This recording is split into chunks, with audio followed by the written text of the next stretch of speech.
दोस्तों नमस्कार। आप सभी का हमारे YouTube चैनल पर स्वागत है।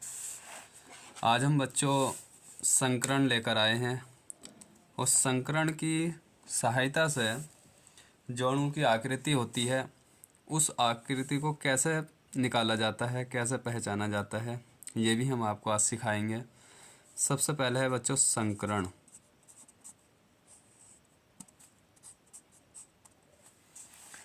संकरण क्या होता है? देखो बच्चों, संकरण शब्द से ही पता चलता है। संकरण यानी कि मिश्रित करना, मिलाना, संकरण। तो इसकी परिभाषा क्या है बच्चों?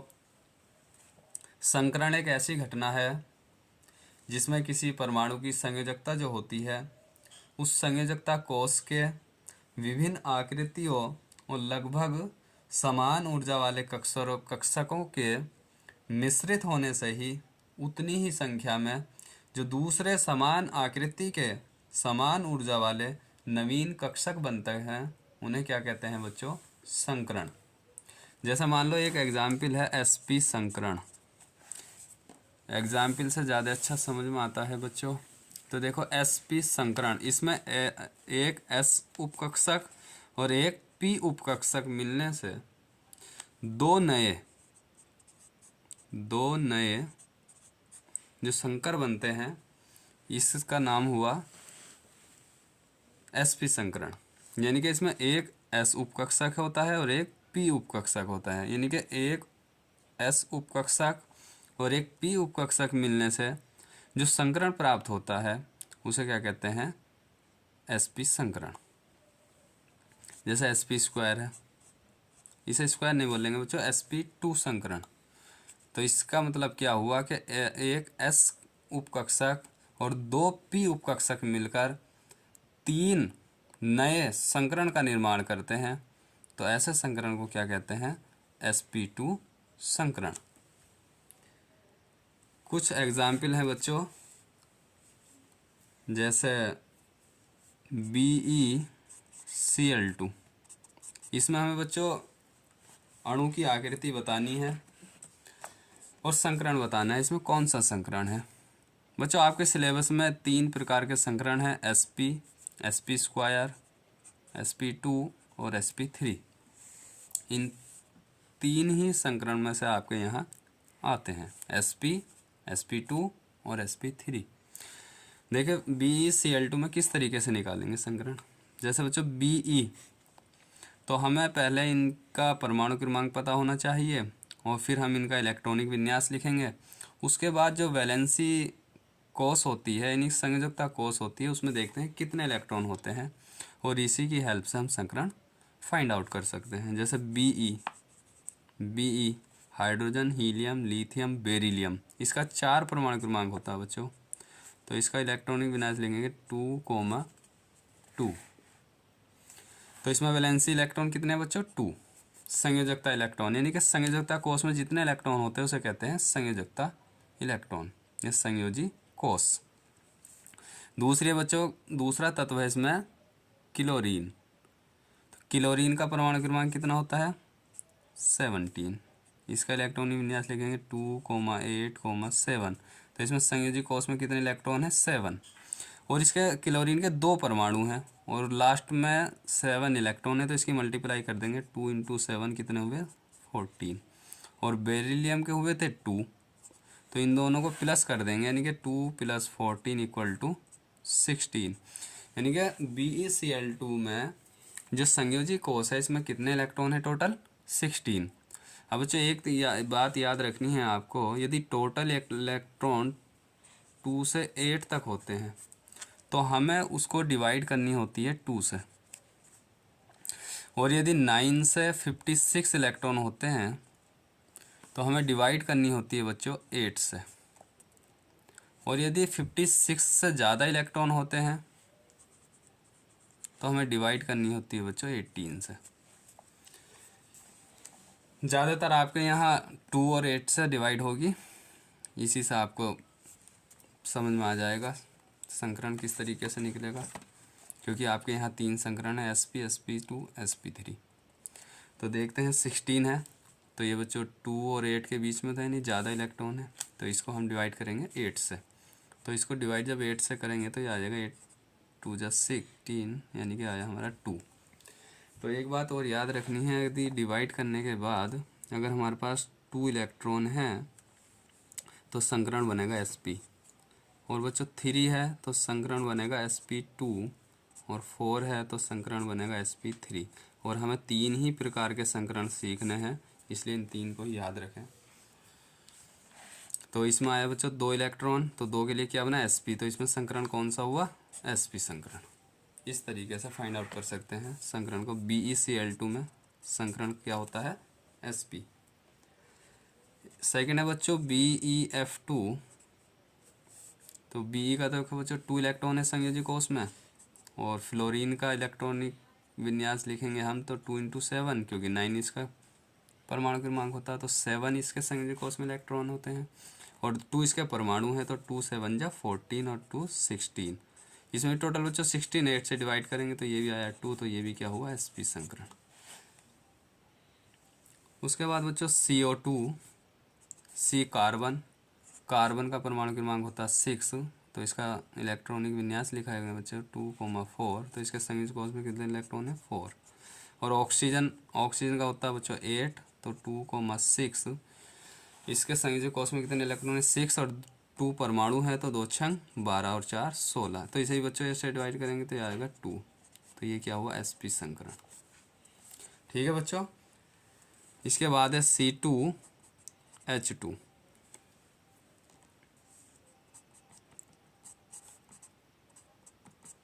C2H2, इसमें कार्बन में संयोजी कोष में कितने इलेक्ट्रॉन, 4, और 2 परमाणु तो बच्चों कितने हुए, 4 दूनी 8, और हाइड्रोजन में कितना होता है, 1, क्योंकि हाइड्रोजन का परमाणु क्रमांक होता है, 2 परमाणु है तो 2 एकम 2, तो ये हुआ बच्चे 8 और 2 10। ये भी 8 इलेक्ट्रॉन से ज़्यादा हैं टोटल, तो इसको भी डिवाइड 8 से करेंगे तो कितनी बार पढ़ा जाएगा, 8 एकम 8। इसमें बच्चों एक बात और ध्यान रखेंगे, इसमें पूरी डिवाइड नहीं हो रही, तो 8 एकम 8 बचे परमाणु 2। अब जब 2 हैं तो हमने बताया था अगर 2 से 8 हैं तो 2 से डिवाइड करेंगे, तो 2 से डिवाइड करो, 2 1 जा 2, तो 1 आया, तो ये आया बच्चों 1 और 1 2, तो 2 के लिए क्या बताया हमने, sp संकरण। ये तो हुआ बच्चों संकरण निकालना। इसके बाद हमें इनके जो ये अणु हैं, यौगिक हैं, इनकी आकृति बतानी है कि आकृति रेखीय है या चतुष्कोणीय है या चतुष्फलकीय है या त्रिभुजीय है या पिरामिडीय है। तो याद रखना बच्चों, जिसमें संकरण sp होगा तो उसकी आकृति रेखीय होती है। क्या होती है बच्चों, रेखीय। और उनमें जो एंगल बनता है, कोण बनता है, वो 180 डिग्री का कोण बनता है। ये भी याद रखना बच्चों आपको, ये कई बार आया एग्जाम में। मान लो ये आ जाए BeCl2, जो यौगिक है, इसमें कितना का एंगल बनेगा, तो याद रखना 180 डिग्री। और इसकी जो आकृति वो कैसी है, रेखीय आकृति। इन सभी में रेखीय आकृति है क्योंकि सभी में संकरण sp है, और एंगल भी कितना बनेगा, कोण 180 डिग्री। और एग्जाम्पल से समझते हैं बच्चों, जिसमें sp² संकरण हो या sp3 संकरण हो। जैसे BF3, ये काफ़ी मोस्ट है बच्चों, BF3 कई बार एग्जाम में आया है। BF3, बी बोरान, बोरान का बच्चों 5 होता है, परमाणु क्रमांक 2,3, तो इसमें कितने इलेक्ट्रॉन हुए बाह्य कोष में, 3। और फ्लोरीन का हमने आपको ऊपर बताया था, फ्लोरीन में कितने, 7, और 3 परमाणु हैं, तो 3 से गुणा कर दें, 3 7 21, 21 और 3 24। इसको 8 से डिवाइड करेंगे बच्चों, 8 3 24, 3 आया। और हमने 3 के लिए आपको बताया था sp², तो इसमें संकरण क्या है बच्चों, sp², sp2। BF3 में संकरण sp2। और बच्चों जिसमें संकरण sp2 होगा तो वो समतलीय त्रिभुजीय होगी, उसकी आकृति समतलीय त्रिभुजीय, त्रिभुजीय। और इसमें जो एंगल बनता है बच्चों 120 डिग्री, 120 डिग्री का एंगल बनता है। और एग्जाम्पलों से समझते हैं, C2H4, इसके संयोजी कोष में देखो टोटल इलेक्ट्रॉन कितने हैं, कार्बन के 4 होते हैं, 4 दूनी 8, हाइड्रोजन का 1 होता है। अब तो डायरेक्ट कर लीजिए, 4 एकम 4 और 8 4 12, 8 से भाग करेंगे बच्चों, 8 एकम 8। अब 8 एकम 8, शेष बचा हमारा 4। अब 4 इलेक्ट्रॉन हुए तो 2 से डिवाइड करेंगे, तो ये आया 2। तो टोटल इलेक्ट्रॉन हुए बच्चों 3, और 3 के लिए हमने बताया था आपको sp² संकरण। इसके बाद है SnCl4। एस एन बच्चों टिन का परमाणु क्रमांक 50 होता है, और जब इसका इलेक्ट्रॉन विन्यास लिखेंगे हम तो इसके अंतिम कोष में बच्चों 4 इलेक्ट्रॉन रहेंगे, प्लस क्लोरीन के साथ 7 चौक 28 और 28 4 32, 28 4 32 SnCl4। चलो SnCl4 आ गया, कोई बात नहीं। तो 8 से भाग करो, 8 चौक 32, 4 टोटल 4, तो 4 में बच्चों हमने बताया था sp3, कोई बात नहीं। चलो sp3 वाला एक एग्जाम्पल आ गया, क्योंकि देखो sp3 4 वाले में sp3 होता, तो ये SnCl4 ना हो के बच्चों ये SnCl2 होगा, क्योंकि देखो इसके 4 इलेक्ट्रॉन और 7 दूनी 14, 4 18 इलेक्ट्रॉन, 8 से भाग करेंगे, 8 दूनी 16, बचे 2 और 2 एकम 2, ये हुआ बच्चों 3, तो ये हुआ sp2। तो SnCl4 में बच्चों sp3 संकरण होता है, SnCl2 में sp2 संकरण होता है। और जो sp2 वाले हैं बच्चों, इसकी जो अणु की आकृति है वो कैसी है, त्रिभुजीय। और ये sp3 वाले जो हैं बच्चों, इनकी जो संरचना होती है, जो अणु की आकृति होती है, वो 3 तरीके की होती है। चतुष्फल की भी होती है, पिरामिडीय भी होती है, और वी आकृति की भी होती है। वी आकृति की, ये किसके लिए बच्चों, sp3 संकरण वाले में। थोड़ी स्पेशल संरचना इसकी देखेंगे, जैसे बच्चों CH4, तो देखो कार्बन में जब हम इसका इलेक्ट्रॉन विन्यास लिखेंगे तो बाह्यतम कोष में कितने इलेक्ट्रॉन होते हैं, 4। हाइड्रोजन में 1 और 4 एकम 4, 8 हो गए टोटल।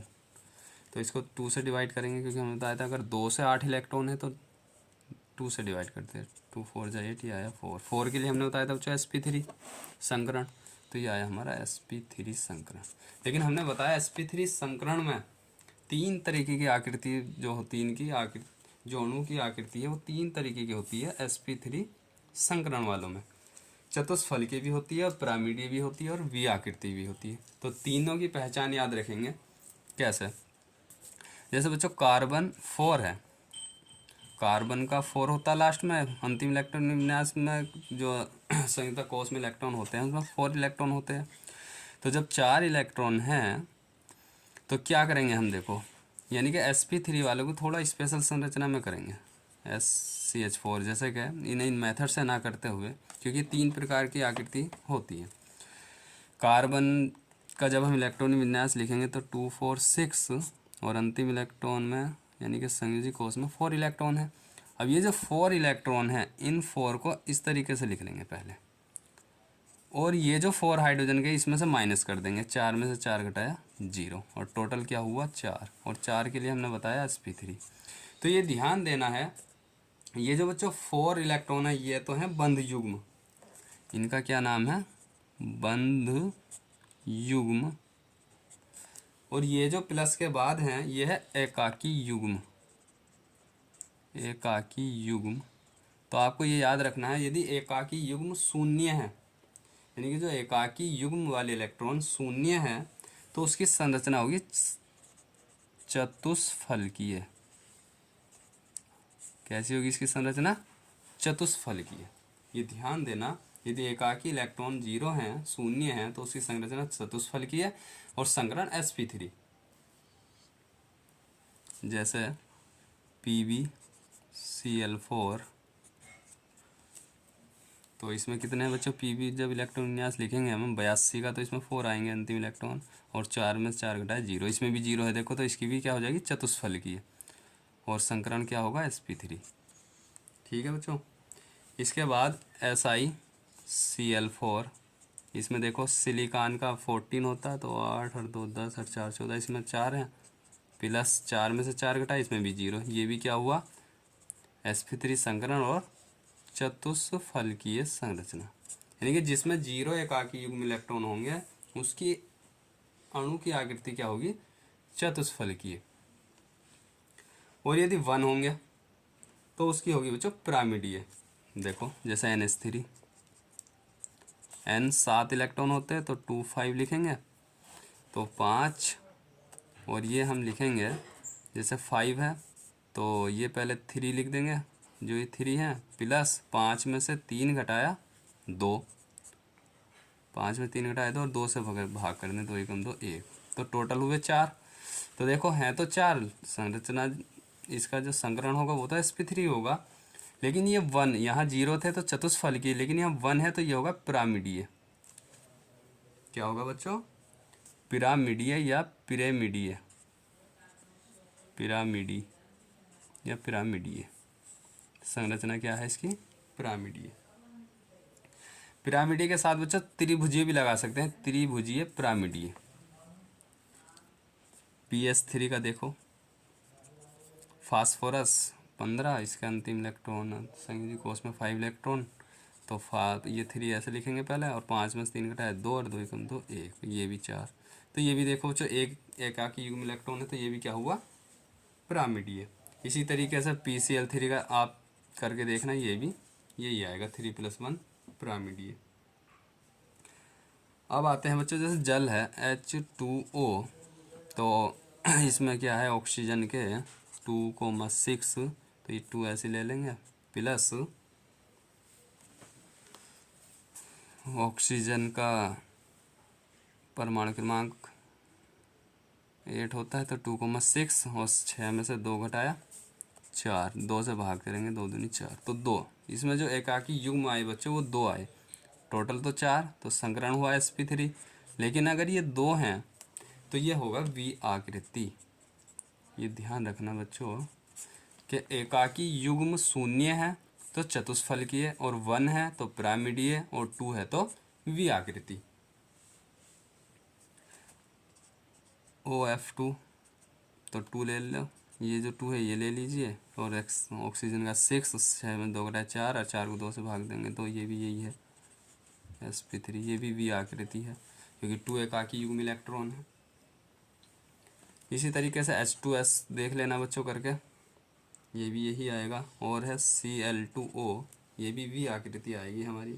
यह कोणीय आकृति, इसका दूसरा नाम है बच्चों V आकृति, या कोणीय आकृति भी आता है एग्जाम में। मान लो V आकृति नहीं आया, ये ऐसा आ जाएगा फर्स्ट V आकृति, सेकंड आ जाएगा कोणीय आकृति, और थर्ड आ जाएगा बच्चों दोनों आकृति, तो दोनों पे टिक लगा दीजिए। तो इस तरीके से बच्चों हमने आज आपको संकरण सिखाया, और आप भी प्रैक्टिस करते रहिए, एक ना एक संकरण आएगा और इन्हीं में से आ जाएगा एग्जाम में बच्चों। एक याद रखना बच्चों आप, ग्रेफाइट,